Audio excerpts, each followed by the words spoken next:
themselves to not take action. I always hear that there's too much competition to get started.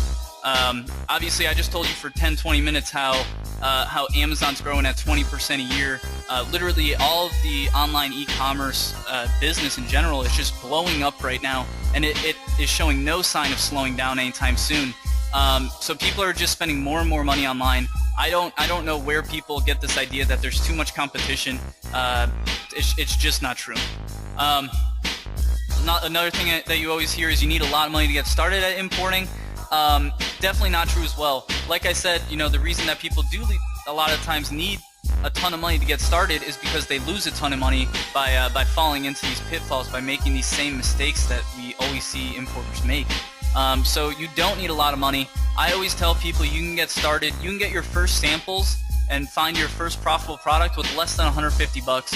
You could literally start your importing empire with less than 500 bucks. Easily, 500 bucks I think is enough money to get things rolling. So definitely don't need a lot of money. A lot of people, again, think you have to handle all your shipping and inventory, so people, start having nightmares about, how to take a pallet in their garage and how to break it down and buy 500 boxes, where are they going to keep it in their house, and how are they going to use tape and packing peanuts. But like I said, you don't even have to touch your own inventory anymore. We encourage all of our clients to use fulfillment centers most of the time. So, just not true there. Fourth myth I hear all the time is you must travel overseas to get the best deals. This used to be true back in the day, but again, guys, now suppliers are literally competing for buyers. So now you're gonna get the best deal right off the bat. Especially if you're using the negotiation hacks that we're about to teach you. You're absolutely gonna get the best price. You're absolutely gonna get the best deal possible without traveling overseas. And if you do travel overseas, at this point, it's only going to save you a few percentage on your orders. Back in the day, it did help a lot, but not anymore. Number 5, you have to live in the USA to be successful importing. Just not true.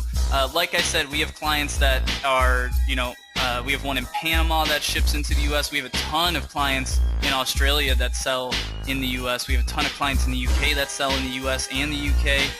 Guys, it's an international business. You guys do not have to live in the USA to be successful with this. All you really need is to have that supply chain down, to have the fulfillment center, to have the inspection center, and we're going to teach you guys how to do all that. Sixth myth I hear all the time is that importing an international business are inherently very risky.